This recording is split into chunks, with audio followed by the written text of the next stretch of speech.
Good morning प्यारे बच्चों। आज हम आपको रुधिर क्या है और उसकी संरचना में क्या क्या पाया जाता है बताएंगे। तो रुधिर एक तरल संयोजी ऊतक है। आपने विभिन्न प्रकार के ऊतक पढ़े हैं, उसी में से एक ऊतक है रुधिर। एक तरल संयोजी ऊतक है जो मनुष्य के रुधिर लाल रंग का, जल से कुछ भारी, चिपचिपा, स्वाद में नमकीन, कुछ क्षारीय, अपारदर्शी, जिसका पीएच मान 7.3 से 7.5 तक होता है। कभी कभी एग्जाम में 1 नंबर के क्वेश्चन में ये पूछा जाता है कि रुधिर क्षारीय है कि रुधिर अम्लीय है कि रुधिर नॉर्मल पीएच वाला होता है, न्यूट्रल पीएच वाला।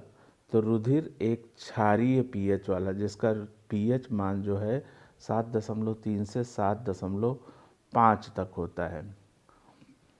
अब मानव शरीर में रुधिर की मात्रा, रुधिर पूरे शरीर के भार का लगभग 7 से 8% भाग बनाती है। जैसे एक 60 किलो व्यक्ति में लगभग रुधिर 5 से 5.5 लीटर पाया जाता है। अगर भार उसका ज़्यादा है, उसी अनुसार रुधिर की मात्रा बढ़ती और घटती रहती है। यह लगभग पूरे शरीर के भार का 1/13वां भाग घेरे रहता है। स्त्रियों में रुधिर की मात्रा पुरुषों की अपेक्षा थोड़ी सी कम होती है। जैसे पुरुष में 5 से 5.5 लीटर, तो स्त्रियों में रुधिर की मात्रा 4 से 5 लीटर तक होती है।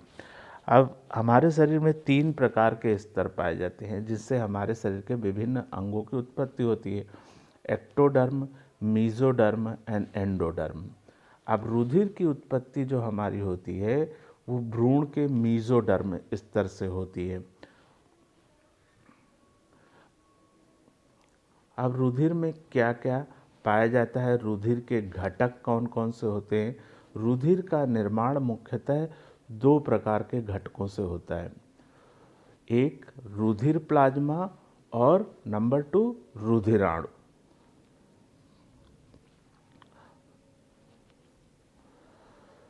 रुधिर को 2 भागों में बांटा गया है, रुधिर प्लाज्मा और रुधिराणु। रुधिर प्लाज्मा जो होता है वो एक तरल भाग होता है जो रुधिर का निर्जीव भाग बनाता है, और रुधिर कणिकाएं रुधिर का सजीव भाग होती हैं।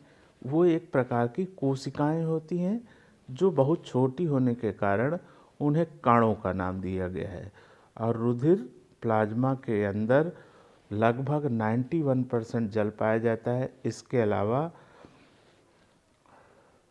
अकार्बनिक पदार्थ और कार्बनिक पदार्थ। अकार्बनिक पदार्थों में सोडियम, पोटेशियम, कैल्शियम, मैग्नीशियम, इनके सल्फेट, कार्बोनेट और क्लोराइड आदि पाए जाते हैं। और कार्बनिक पदार्थों के अंतर्गत विभिन्न प्रकार की प्रोटीन, कार्बोहाइड्रेट, हार्मोन्स, उत्सर्जी पदार्थ आदि उपस्थित। इसके अलावा अन्य गैसें जैसे कार्बन डाइऑक्साइड, ऑक्सीजन भी रुधिर प्लाज्मा के अंदर घुली रहती हैं।